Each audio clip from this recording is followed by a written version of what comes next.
The holidays are a time to feel and create joy. And what could be more joyous than the look on her face as she unwraps a stunning new jewelry piece from Blue Nile? How about getting 50% off your purchase? Blue Nile offers premium quality, priced below traditional retail. Their online experts are available 24/7 to answer any questions and make sure you've picked the perfect gift.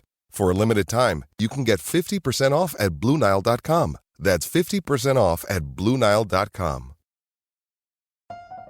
Ready to unwrap a surprise from Consumer Cellular? Experience the gift of freedom with no contract, no hidden fees, and always free activation. Here comes the holiday surprise. From now till December 31st, new customers can enjoy their second month for free. To get this holiday offer, visit consumercellular.com or call 1-888-FREEDOM and use promo code PODCAST. Act before December 31st to get your second month on us. Use promo code PODCAST.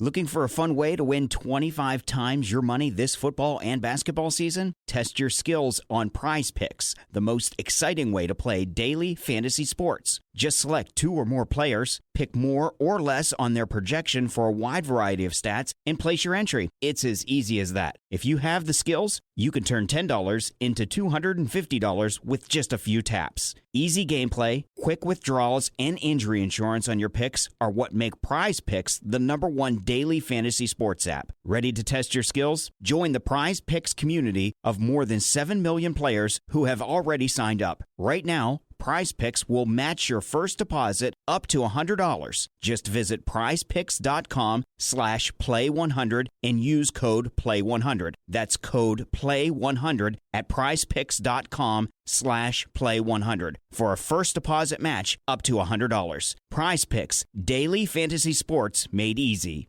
Hello, this is international football commentator Derek Ray, and you're listening to the Ranks FC podcast.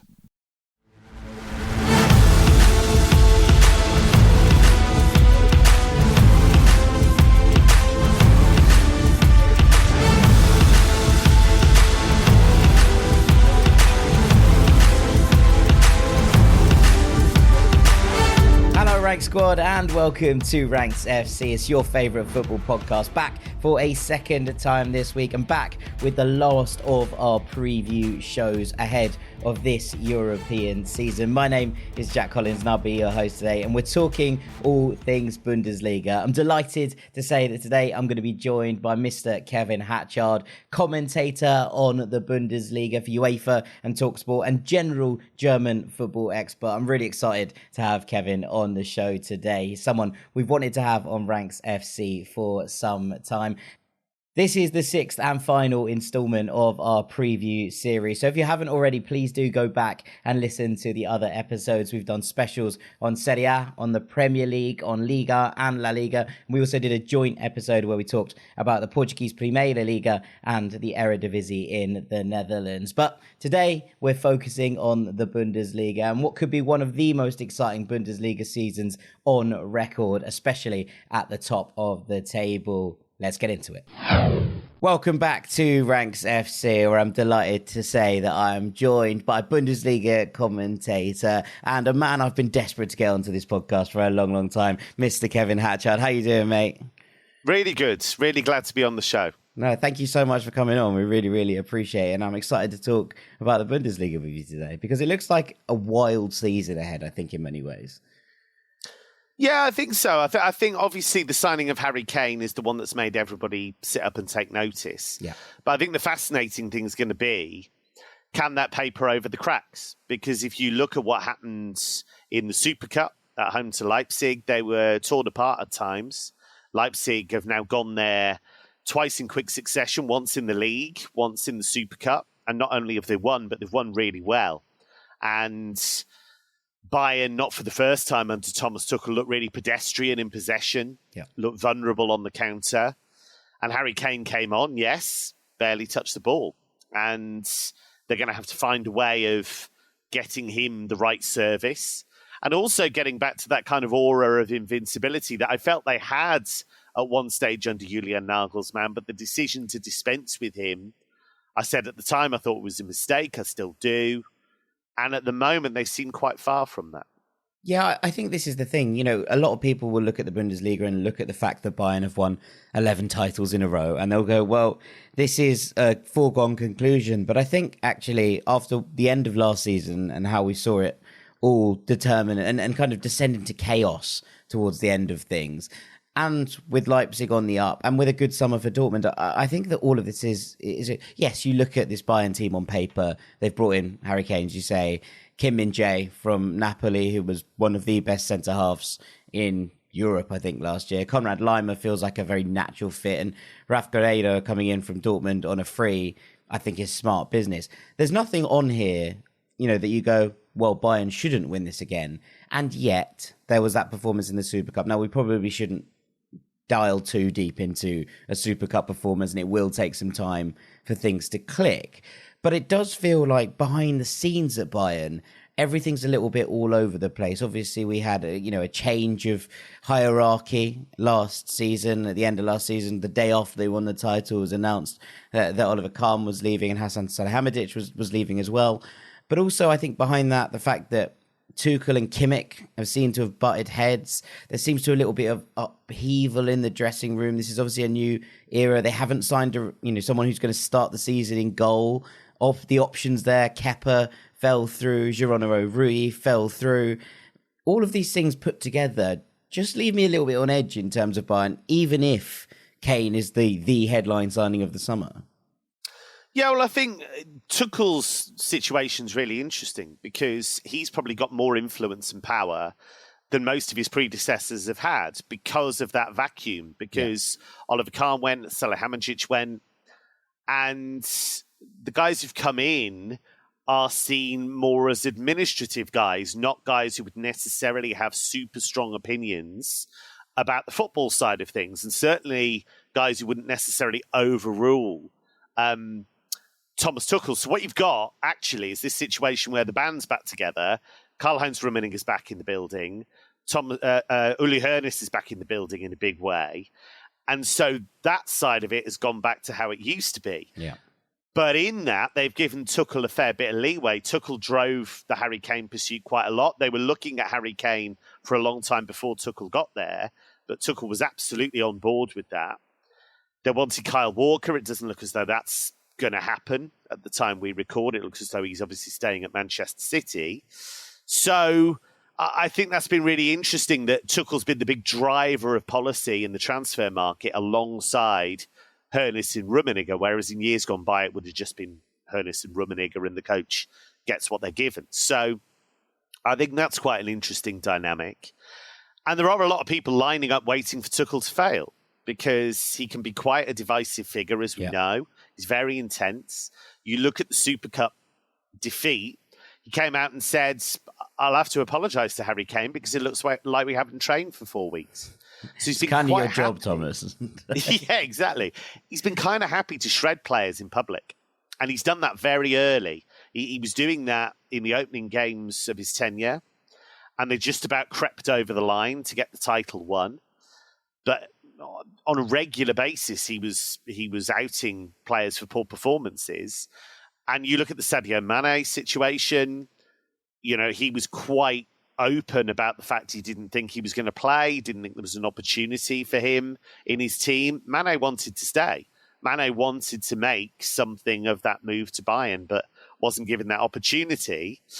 And as you say, Joshua Kimmich, he said that he's not untouchable. He's talked about Leon Goretzka's poor form.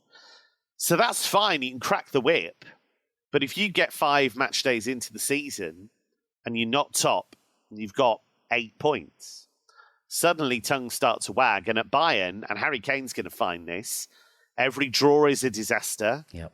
And even when you win, if you don't win by miles, people are talking about it. So he's dropped himself, Kane, into a big soap opera. So I hope he's ready for it. Yeah, he doesn't strike me as a type who likes a soap opera either. He strikes me as the type who likes an easy, quiet life. And I don't think that's what he's going to find at Bayern. Yeah, it does feel like a lot of upheaval. And I suppose that opens the gate a little bit. Now, as we say, on paper, maybe not. On paper, maybe you look at this side and go, why would anybody be able to stop them? But I just think those murmurings of discontent are starting to seep through a little bit more, and you see it off the back of a result like that against Leipzig. And we'll come on to Leipzig because they looked sensational. And, Marco Rose was parachuted in last season to kind of turn the season around when they were in a dark spot. He did so. Not quite to the extent that maybe the Leipzig players wanted. We heard Timo Werner being like, we can't let these kind of opportunities slide when Bayern and Dortmund aren't playing this well, and we haven't taken a massive opportunity. But they've had a lot of upheaval, I think, if you look at this summer window. Obviously, they've lost Soboslai, they've lost Gvardiol, they've lost Nkunku, they've lost Sola, who was out on loan last year, fine, no problem. But Lima's gone, there's a couple of, Andre Silva's gone. And yet, you kind of look at this and go, right, Apenda's through the door, Lukaba's through the door, Seshko, that's been booked for 11 months, but at 24 million euros, that looks like exceptional business for a player who I think could be an absolute world beater. Sivald's through the door, Fabio Carvalho's come in on loan, Xavi Simons has come in on loan. It feels like an incredibly exciting time to be a part of things at Leipzig, I think. Yeah, I think so. I think what was really interesting about the Super Cup was how ready they looked. Yeah. Because, as you say, they've lost a hell of a lot of talent. They've made 9 new signings. And the fear was, and still is to some extent, that what's happened in the last 2 seasons is going to happen to them again. Because Jesse Marsch went in there, didn't work out, false start, lost the chance of pushing for the league. Yeah. Domenico Tedesco replaced him, won the cup. Then last season won 5 points from his first 5 games. He was out the door. And by the time Rosa took over, I know Bayern slipped up. I know Dortmund, I know the points total suggests Leipzig had a chance.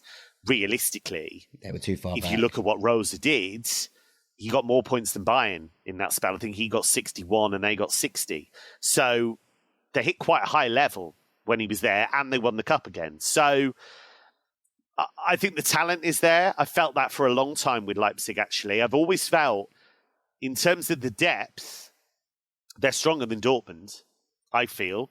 And I definitely feel that this season. Because, as you say, Lois Aponda's gone in there. We know how many goals he got for Lens last season.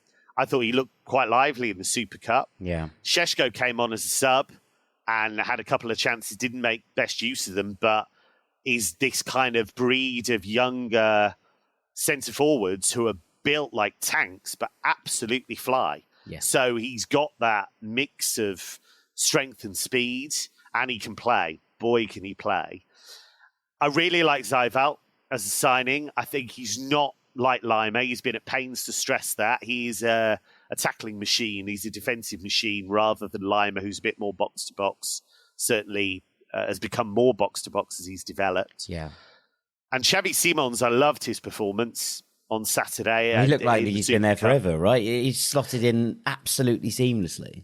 Yeah, I think he gets it. I think he understands that role, that link between that midfield 2 and the front 2, because he understands that the way you can link up with the front 2. Because with that 4-box-2, you've got that opportunity where you can go beyond those players if you want to, beyond the front 2, but also you can create those little pockets of space where you can slip them through if they get in behind the last line. So I think he's a really nice pickup, I think, because he takes contact. He's happy to do that. I think he'll find it rougher physically in the Bundesliga than he did in the Eredivisie. Yeah. But that's fine. He'll get used to that because there's something quite tough about him, I think. And I think he's going to be really, really good. So the only fear I would have about them is defensively and the goalkeeper. Because I think Blasvik has done fine. I think he's done absolutely fine. I think with the ball at his feet, he's not terrible. I think he's okay. But he's not a top-line goalkeeper, is the truth of it. He's a career guy, a kind of veteran guy who's really stepped up. So I worry about that slightly, because it was never massively sold on Gulacsi anyway, and we don't know what he's going to be like after a long spell out. And I worry a little bit about the back line, only because I just think Orban's great. I've got no problems with him. Lukeba, I know, has got rave reviews at Lyon, but you're asking a lot to just chuck him in and just hope that it's okay. So that would be the one area. But I think in general, they're absolutely set up to take on Bayern. Yeah, I mean, obviously Orban Sirikan's fine as well, which means that you've got a little bit of time to blood the likes of Lukeba and Bichiabu, which is something I suppose that is a nice start to the season, if you will. They have that little bit of time. Simicon played really well, Jack. Yeah, Simicon played really well. And he's had this, as you'll know, he's had this weird thing where he was a right back, then he was a centre back, then he was a right back. And so he's kind of shifted between the two. But he was really good against Bayern, especially in the air. I thought he was really good in the air. So yeah, you're right. I think Simicon could do pretty well, actually. Yeah, I think this team looks like a challenger. I think the other thing is obviously we can move on to Dortmund, and the end of last season was obviously a disaster, right? I think that no one associated with the club, and actually quite a lot of the noises coming out of the club have been them kind of fronting up and accepting it, which I really liked. It was like, yep, that really hurt. It was rubbish. We don't want to experience that again. We want to put it right. And I think in times gone by, when you've sort of dealt with Dortmund and looked at Dortmund, they've kind of always been like, yeah, but Bayern are so good, so what can we do about it? Whereas this, it felt like they were fronting up. Now, Bellingham's obviously a massive loss, and Guerreiro's gone as well, but I think they've signed really smartly, right? Sabitzer coming in there and looked really good in their cup game at the weekend. Bensebaini come in at left-back as a perfectly good, like-for-like, maybe upgrade, but at least replacement.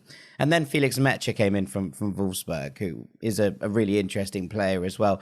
I like what they've done in this window. And I like that, obviously, this season we're going to hopefully see the best without issue of Sebastian Haller, or of Donyell Malen, of Karim Adeyemi.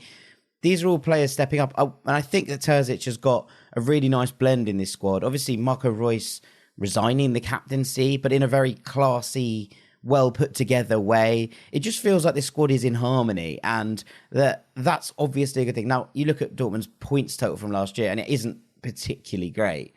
But actually, I think that they feel like they're in a better place this summer. And for once, it feels like Bayern are the side in absolute shambles behind the scenes, and Borussia Dortmund are presenting this kind of very united front. And I think that's a nice thing. Yeah, I think you're right. I think they've just got to do it. The thing is, we've had years of them talking about it, but they've got to do it. And my fear for them is, it's one thing to say that they don't want to have that again. And you're right. I agree with you completely. I think they have been honest about it. They have fronted up. They haven't just shrugged their shoulders and said, well, it's Bayern. Of course, they're going to beat us to the league. They've realised that they completely blew the opportunity to win the league. It's how that affects the start they make to the season. I think if they start well and get a bit of momentum, they're in with a shot. My fear is that if you look at last season, they had that awful run towards the World Cup. And I remember doing their last game against Gladbach, and it was as typical a Dortmund display as you can imagine, in the sense that really vulnerable defensively and just blew an opportunity to put some pressure on Bayern before the World Cup. And they'd lost to Wolfsburg just before that as well. So it was a dreadful week. I have to give them credit for the way they turned things around. But there has to be a tiny bit of context there, in the sense that they had a really last-gasp win over Augsburg, really last-gasp win over Mainz. Yes. They had some really, really tight games that they found a way through. But ultimately, as you say, the points tally is good, but it wouldn't win the league normally. Most years, yeah. So now it's got to be a step. I love the Sabitzer signing. I think that's great. And I think the fact that, you know, you've got Zula's in there, you've got Sabitzer in there, you've got guys who played for Bayern who've won stuff. I think he's good. Metscher, we'll see. I was a little bit not surprised, because I think there's clear talent there, but I think he has to show he can do that convincingly and consistently. And I think there's obviously been some controversy in the first place with him coming in, with some of his some of the views that have been attributed to him, maybe. So look, we'll see. I want Haller to have a great season, just because I love him anyway. But obviously, what he's been through in the last year or so, I'd love him to do well. Yeah. They're great fun. They're really great fun, but I think they have to start well, because if they don't, what will happen is all of the questions about Terzic, which people ask, is he actually a really good tactical coach? I think that's going to come back. and it will just upset things a little bit. So I think they've got to start super well. Yeah, agreed. Right, is there anyone else here in this sort of chasing pack that could be in the title race? Or does it feel like it's those three and then a sort of scrap for that last Champions League spot? Because obviously Union Berlin have sort of cemented themselves as a top 6 side in the Bundesliga now. And this squad is so big. It's wild. It's Forest-sized squad, isn't it? It feels like that kind of capacity. But that's not to say, the way that they play, that's so intense, takes so much out of players. It does feel like they need this kind of thing. And actually, last year, the World Cup break probably actually helped Union Berlin in terms of just being able to reset and regain that verve that took them back into the top 4 and then eventually to a Champions League place. But I like what Xabi Alonso's doing at Leverkusen as well. I think that they've signed well. They've only lost one, big player in Moussa Diaby, it feels like, who was one of the big 3, if you will, at Leverkusen. And then there's Freiburg, who are, just the most consistent, solid side. But I do think there comes a point where does the magic of this run out a little bit? Yeah, well, I think if we start with Union, I think you're spot on about that World Cup break, because they were out on their feet when they got to that point. I think was it Leverkusen? They got absolutely smashed, and you just thought, okay, this is starting to run out of gas a little bit. I think Oliver Runert's done a really good job in terms of he's the guy who plans the squad effectively. He's the guy in charge of the transfers. Obviously, they work very closely with Urs Fischer in that regard. But the fact that they've signed Robin Gosens, who's a Champions League quality left wing back, who's a German international, and has played at a major tournament. And you just think, oh, wow, okay, that's where we're at now, is it? So they've signed him. As we speak, they're talking about finalising a move for Kevin Volland. I think that's a perfect Union signing because he's a bit of a scrapper and he's also somebody with massive experience. And I think the fact that because they've got so many players, what ends up happening is you have immense competition for places. And Urs Fischer's quite brutal. If you're not up to it, you're out, really. Yeah. And look at what's happened to Jordan. Jordan started ever so well last season, was scoring goals, and then he stopped. And then he wasn't playing well, and he can't get in the team. And so there is a kind of democratization almost of that squad, whereby if you do well, you will get game time, but there are signings they've made that haven't even played. Rick van Drongelen went there, and I'm not sure he ever even played. I didn't commentate on him playing at all. So he just kind of disappeared back out on loan. So they're quite happy to bring in a ton of guys, and it's sink or swim. And it has worked for them. Those wing-back positions are so important. So important. And the fact that Gieselman, they've been prepared to let him go because they knew they were going to bring in Gosens.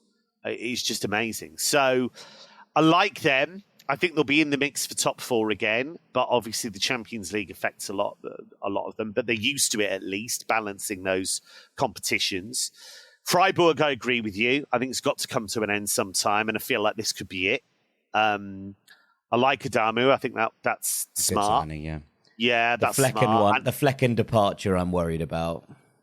Yeah, I do think that's a concern. I think the thing with them is that it is all about the collective. So you think there's only so far they can fall, really. Yeah. Because Streich is going to, he's not going to allow any kind of slippage in general. So I think they'll be fine. And I think if they end up in mid-table, but they have another good European run and get some cash in, that's absolutely fine. And Leverkusen, I don't think they're quite ready for a title push. I don't think, but I really like the Boniface signing. I think he's going to get loads of goals. Yeah, I think because I think the whole thing's set up for him to do well. They coped without Schick for most of the season because of his injury problems. Diaby leaving, I think, is fine because I actually think Hofmann is such a smart pickup. Yeah, because he's versatile, scores goals, makes goals, has pace. Really intelligent footballer. And so, I mean, that is as big a kick in the stomach for Gladbach, as you can imagine, watching him toddle off down the road to join Leverkusen. So that was a really good signing. Xhaka, I think, is a real statement for them. And they've got a ton of good players already. And, for all the talk of clubs queuing up for Frimpong, I still think he can be effective. So I think they've got a really good squad. I'm just not quite sure they're going to be able to make an impression on the title. But I think top 4 for them would be a big step forward. Yeah, definitely. I mean, swapping Mitchell Bakker for Ali Grimaldo, a left back, I think. Oh, it's great. What a move. Genius. And look, Alonso at this point is becoming a little bit of a wing-back whisperer. I use this phrase for Rob Edwards loosely, but it does feel like that Alonso has really adapted to this squad. And I think that's maybe the nice thing about this. Some managers come in with a really set philosophy of what they were going to do. And what I loved about Xabi's Leverkusen last year was that he went in and went, well, obviously I have to get these 4 players into the correct positions. I need to get Wirtz into the right position. I need to get Frimpong into the right position. And from there, I'll work the rest of it out. And he settled on this system. I think it's been getting good results out of Tapsoba, that he might go. But Hincapie is there to step in, and he's played sort of left wing back and left centre back. It just feels like they're really building something that works for the system, and that I like a lot. Yeah, and I think they've got a lot of game changers, and you've mentioned a few of them there. Wirtz is obviously the top one. I mean, he's the best player they've got, and he's just incredibly skillful, aware. I mean, much as it pains me to say it, because I never want any top players to leave the Bundesliga, but I would be gobsmacked if he doesn't end up at Manchester City at some stage, because he feels like the kind of player Pep Guardiola would absolutely love to work with, because he's so intelligent in terms of his movement, in terms of what's around him. Frimpong I like, even though he can't defend to save his life. Frimpong I absolutely love as an attacking wing-back. I think you're right. I think Alonso has found a system whereby it doesn't matter that much if Frimpong can't defend that well, because he basically plays as a winger, doesn't he, really? And that has unlocked him in terms of goal scoring, in terms of assists, in terms of what he contributes to the team overall. Grimaldo for Benfica, as we know, has been brilliant going forwards. So I expect that to be a real boost on that left-hand side. Bakker, I've always felt, is quite a ponderous player. I'm never massively convinced by him. So I think it's a huge step forward. And I just think overall there's a lot of firepower there. So I think if Xabi Alonso can bring that to bear, that they should be in that top 4. I think realistically, it's where we always expect to be, which is Bayern, Dortmund, Leipzig, and Leverkusen. And I wouldn't be surprised if that's the 4 again this year.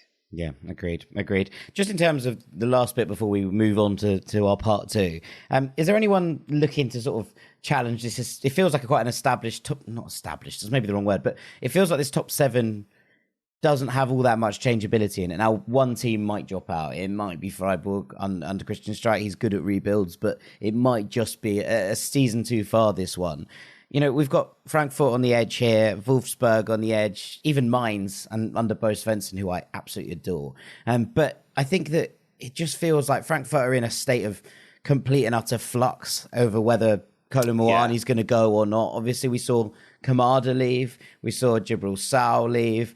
It just feels like there's a lot going on. Evan Ndika left. And then Dino Topmoller's come in as the manager. I'm unconvinced, even if their 7-0 at the weekend was impressive. And Wolfsburg losing Mecha, as you say, they brought in Joachim Mailer, which I thought was an interesting move. But there's a lot sort of going on. And I don't know quite if any of these sides below that sort of 7 have the capacity to jump in and go, yeah, this is me, this is my season, this is why. For me, it's Wolfsburg, I think, because Niko Kovac has been there a while now. He's got his feet under the table. He knows the way he wants to play. Mailer, I think, is a super grab. I think the Bundesliga is made for him because of the transitional nature of it. I think he'll love that. So I think he'll be great. Lovro Mayer, I think if they get that done, and it seems very close to being done as we talk right now, I think that's really smart. I think there's an opportunity for him to really He's done well in France. We know about his talent. We've known about that for a long time. He can make that leap, and I think he can do that at Wolfsburg. You've got guys like Kaminski, who I think have got a bit of experience now, who can really kick on. And if Lucas Mecha can stay fit, there's goals there, potentially. If Thiago Tomas gets going, I think that there is a real player in there. I know he didn't show it at Stuttgart, but I think there is a real player in there somewhere. I'm just sort of waiting for it to emerge. Well, what I like about him is he affects the game. That's the thing. He's always trying to affect the game. And I think, frankly, in a Stuttgart team that was battling relegation, it's not that easy to affect the game. You're not always going to get the service, but he's got some lovely touches. He really does. And there's a real... So, yeah, I think that's a good grab.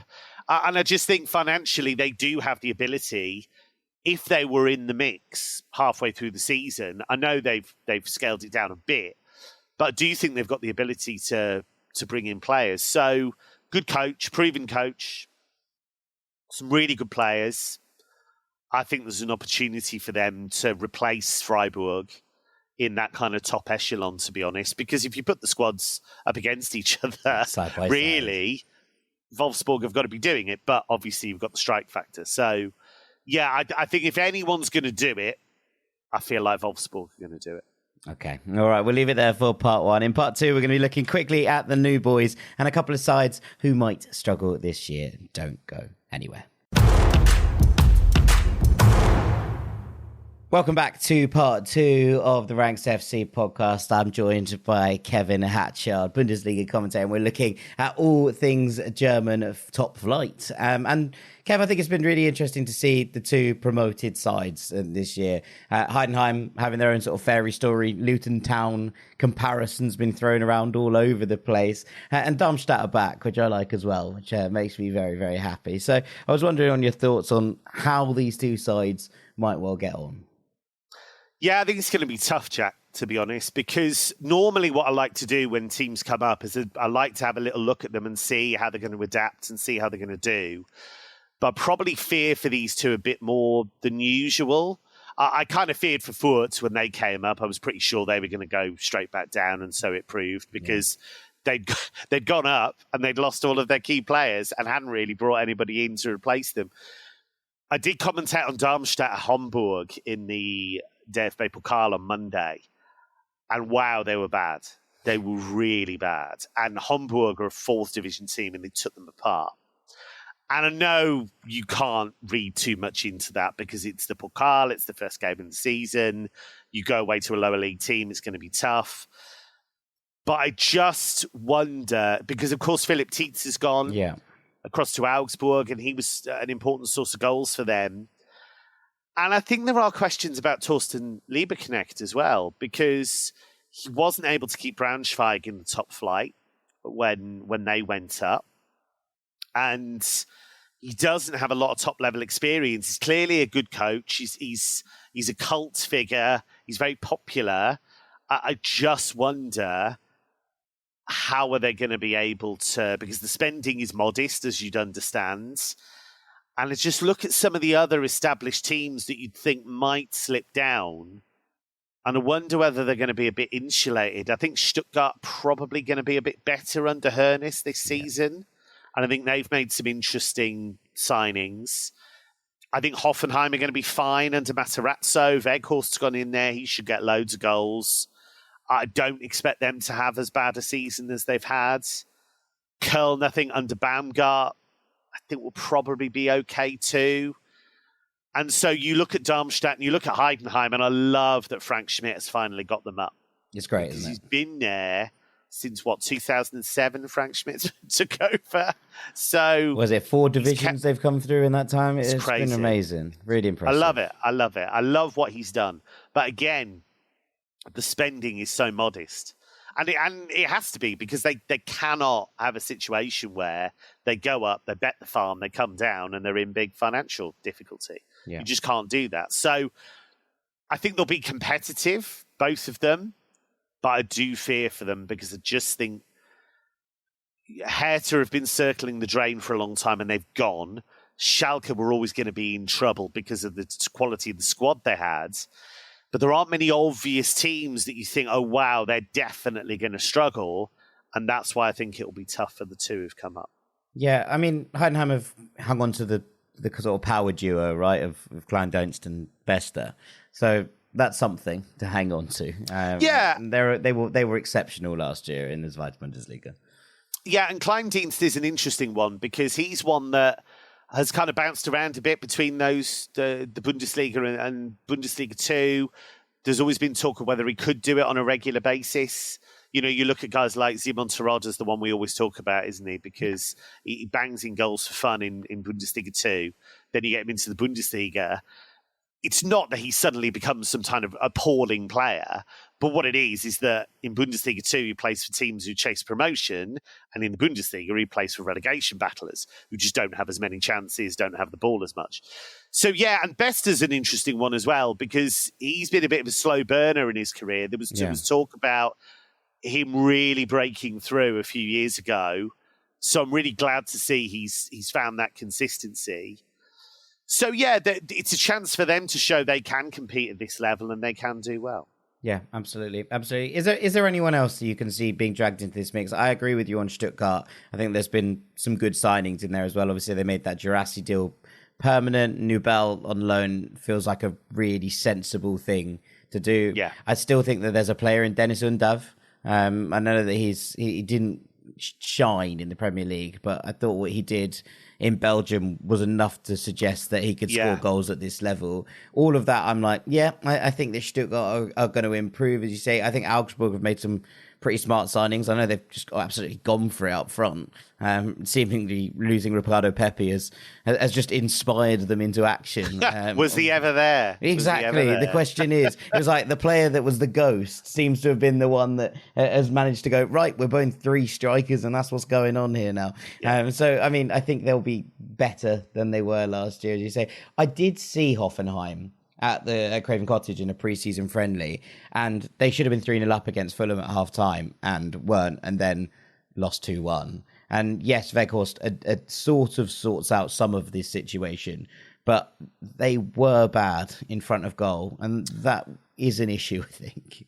Yeah, you're asking a lot of Kramaric and Weghorst, and Kramaric obviously doesn't play up front per se. He kind of floats around, does whatever he feels like, and it's effective. So you can't stop him from doing that. I do think losing Baumgartner's big to Leipzig. We didn't actually talk about him when we talked about Leipzig, but he's a super player, really imaginative, really creative, really tough as well. Makes things happen, yeah. Pain in the bum for the opposition. He's always at you, always like barking at you. So I really like him.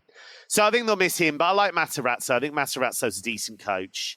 And I think there's enough quality there to keep them out of trouble. So Augsburg, I think, are interesting because Marzen is a really good coach, I think, with really interesting ideas. It's just about they've tended to sign quite a lot of younger players because they're guys that Marzen would have noticed when he was a reserve team coach at Dortmund. Yeah. So it's quite interesting. A lot of the guys they've brought in, I think, are guys that he had his eye on previously. So then it's about just making sure all those young guys can perform well on a consistent basis. But they should have Dorsch back. Dorsch missed pretty much the whole of last season, and that was massive. So they should have him back. That should be a big boost. So again, I just think obviously somebody's going to be in that relegation playoff spot, so they can't all avoid it. But I just wonder whether the gap between the bottom two and the rest is going to be a bit bigger than usual. Yeah, I think that makes sense. It makes sense. Bochum are the one, I suppose, that I could see dropping in. I'm not wild on this business. And whilst it doesn't feel like it's too much change from last year wasn't great either. I think you're right. I actually thought they'd go down last season. They were my tip for relegation last season, and they managed to find a way out of it. But the quality of the squad's not great. I'm still not sure how they found their way out of it. No. Well, Thomas Lech, to be fair to him, found a way to win home games. Yeah, that was the key. What he did was he restored that ability to win at home, because that's their best player. Is the crowd at the Ruhrstadion. You know, that is their best player, because they seem to be able to get results against, I mean, they beat Leipzig there. They've had some great results there. They've obviously beaten Bayern, not last season, but the season before. Yeah. So they've had some great results there. But I do look at that squad and you think, it's not the best. So there's a fair bit of work for Lech to do there. Yeah, absolutely. Well, with that, Kevin, I think we're going to call this to a halt. But thank you so much for all of your insight and knowledge on the Bundesliga. It's been a real pleasure having you on. Cheers, Jack. It was great. Well, there we have it. All 6 of our preview series now wrapped up. Thank you so much to Kevin for coming on today. A real delight to have him on talking all things German football. But thank you to everyone who's been a part of this preview series as well. We've really, really loved talking about all of Europe's big 7 leagues across the course of the last couple of weeks. And we can't wait to get into the season proper. There's going to be plenty more coming here on Ranks FC. If you're not already a member of our brilliant Patreon community, we'd love to have you over with the Ultras. There's 2 extra episodes a week, a Monday postbox where we go through everything across the weekend just gone in football, answering all of our Ultras questions. And then on a Thursday, we look forward to the weekend ahead, taking a look at a couple of games in depth and reflecting on all the news, spills, transfer shenanigans, and loads more. There's going to be loads coming on this Ranks FC main feed as well this season. We've got a special series planned called Beyond the Pitch, where we're going to be looking at different roles in football and talking to the people who carry out the things that make your football club tick. But for now, thank you so much for listening today, and we will see you very shortly, Rank Squad. Take it easy. Peace.